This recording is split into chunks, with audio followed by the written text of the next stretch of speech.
یہ 2000 BC کی بات ہے کہ جب طوفان نوح کی تباہی کے بعد اللہ تعالیٰ نے سرزمین عرب پر ایک ایسی قوم پیدا فرمائی جو دنیا میں سب سے زیادہ طاقتور، مضبوط اور توانا افراد پر مشتمل تھی۔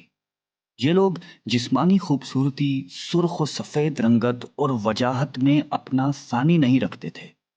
مال و دولت کی فراوانی، شاندار تہذیب و تمدن، شان و شوکت سمیت دنیا کی ہر نعمت اور آسائش انہیں میسر تھی۔ قرآن کریم میں ارشاد باری تعالیٰ ہے کہ ان جیسی کوئی اور قوم اور ملکوں میں پیدا نہیں کی۔ قوم عاد کے متعلق تفصیل سوائے قرآن کریم کے کسی اور مذہبی یا قدیمی تاریخی کتب میں نہیں ملتی۔ اس لیے اس قوم کی حالت کا نقشہ یا قرآن کریم کے ذریعے بن سکتا ہے یا پھر ان اثریات کے ذریعے جو محققین علم آثار نے ان کے بارے میں حاصل کی ہیں۔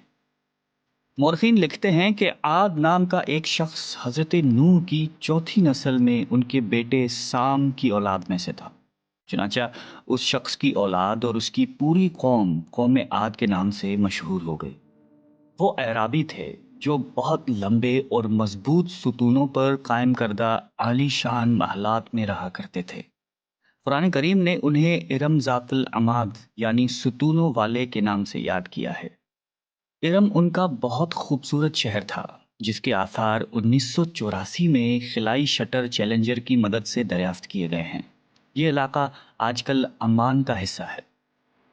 بحیرہ عرب اور بحر احمر کے درمیان عمان، حضرموت، بحرین اور مغربی یمن تک ایک وسیع صحرا ہے جسے صحرائے الاحقاف کہتے ہیں۔ یہ دنیا کے عظیم صحراؤں میں سے ایک ہے جس کا رقبہ ایک محتاط اندازے کے مطابق 65 لاکھ مربع میٹر ہے۔ اس صحرا میں سفید اور باریک ریت کے ہزاروں فٹ اونچے پہاڑ نما ٹیلے ہیں جہاں کوئی بھی چیز پھینکی جائے تو منٹوں میں غائب ہو جاتی ہے۔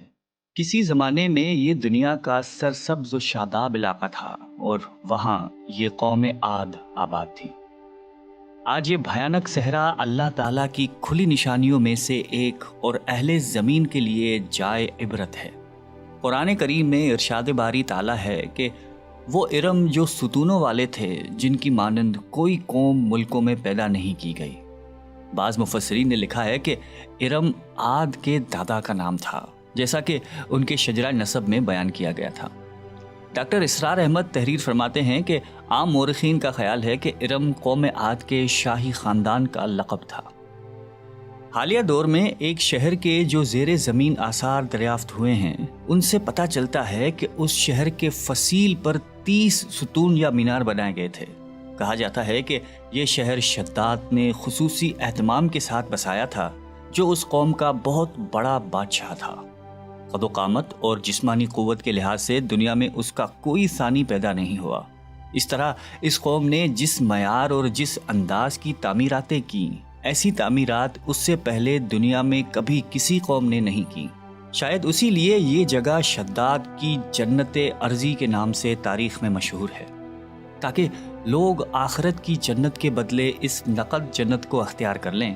مگر جب یہ عالی شان محلات تیار ہو گئے اور شداد نے اپنے روسائے مملکت کے ساتھ اس میں جانے کا ارادہ کیا تو ان پر اللہ تعالیٰ کا عذاب نازل ہوا اور وہ سب ہلاک ہو گئے اور وہ محلات بھی مسمار ہو گئے۔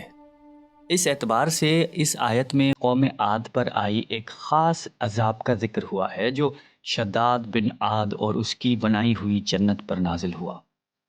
ایک اور روایت کے مطابق عاد کے بیٹے شداد نے جب جنت کے نام اور خصوصیات سے متعلق سنا تو اس نے زمین پر ایسی ہی جنت بنانے کا ارادہ کیا اور عدن کے کسی صحرا میں تعمیرات کا کام شروع کر دیا، اور مسلسل 300 برس کی شب و روز کی محنت کے بعد دنیا میں ایک خوبصورت جنت بنا دی جس میں شاندار محلات بھی تھے اور نہریں اور آبشار بھی۔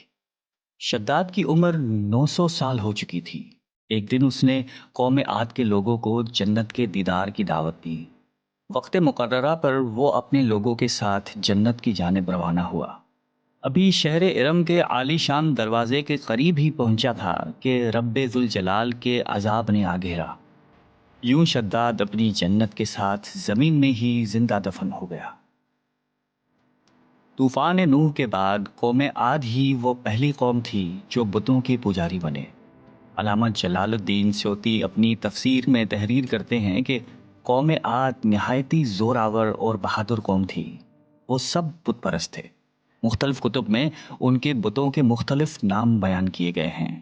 کچھ نے بتوں کے نام صدا، سمود اور ہیرا بتائے ہیں۔ مورخین کی رائے کے مطابق ان کے معبود بھی قوم نوح کی طرح پتھر کے 5 بت یعنی ود، سوا، یغوث، یعوق اور نصر ہی تھے۔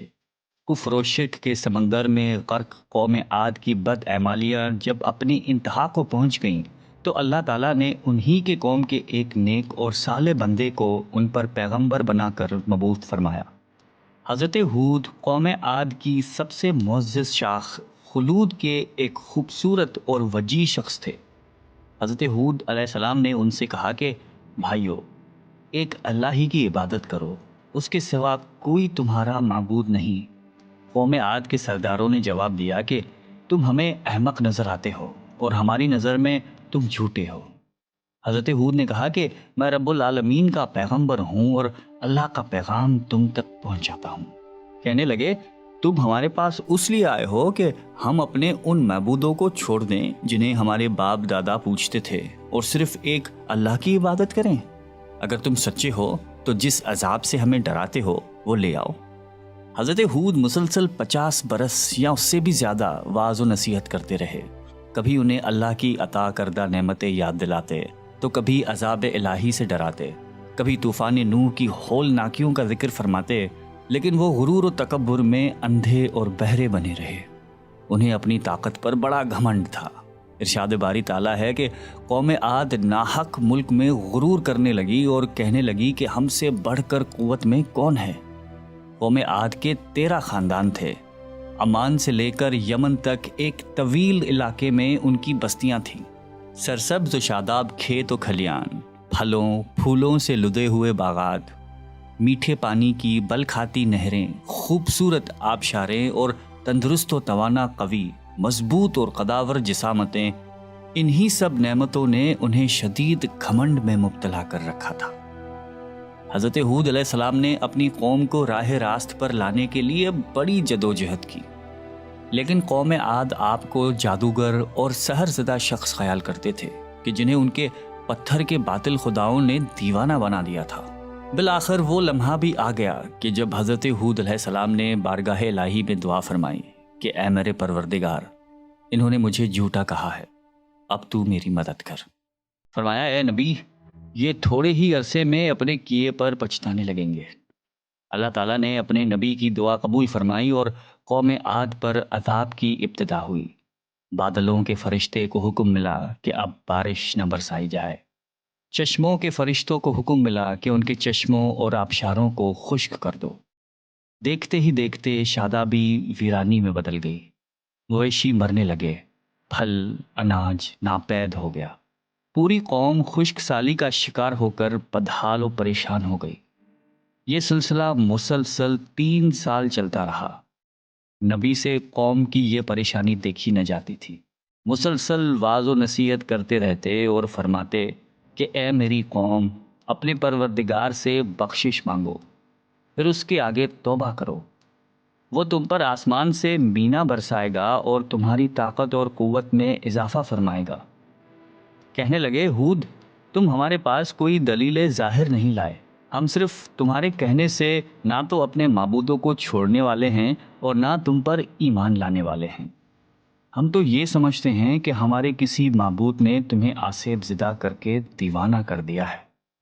اس زمانے میں یہ دستور تھا کہ قوموں کو جب کوئی مشکل آ گھیرتی تو وہ بیت اللہ شریف جا کر اللہ کے آگے آوازاری کرتے اور ان کی مشکل رفع ہو جاتی۔ یعنی کافر قومیں بھی اس حقیقت کو تسلیم کرتی تھیں کہ اس ارض و سما کی مالک ایک لافانی قوت موجود ہے۔ چنانچہ قوم عاد کے 70 سرکردہ افراد مکہ مکرمہ پہنچے، جہاں معاویہ بن بکر کی حکومت تھی۔ معاویہ کی ماں کا تعلق قوم عاد سے تھا۔ معاویہ نے ان کی خوب آؤبھگت کی۔ وہ لوگ 1 ماہ تک وہاں رہے اور بارش کے لیے دعائیں مانگتے رہے۔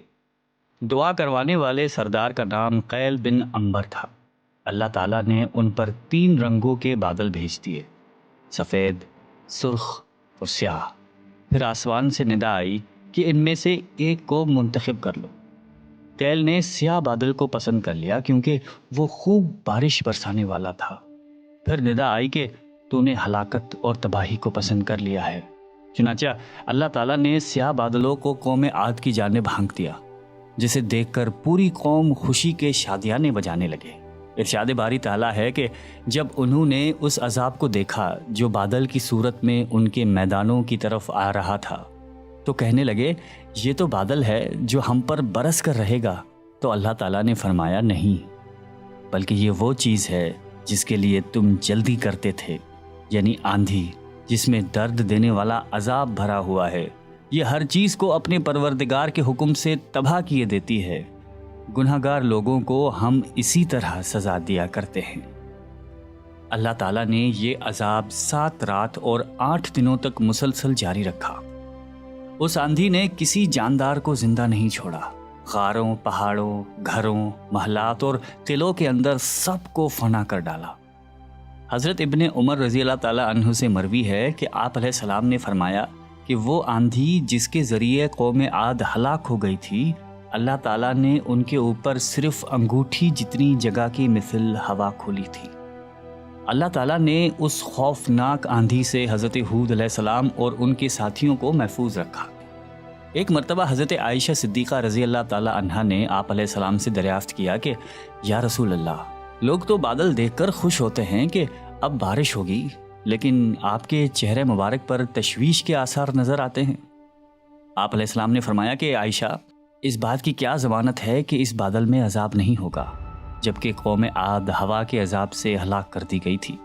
اس قوم نے بھی بادل دیکھ کر کہا تھا کہ یہ بادل ہے جو ہم پر بارش برسائے گا۔ پروردگار عالم نے قرآن کریم میں قوموں کی تباہی کے جو واقعات فرمائے ہیں، ان کا اصل مقصد یہی ہے کہ امت مسلمہ ان سے سبق حاصل کرے۔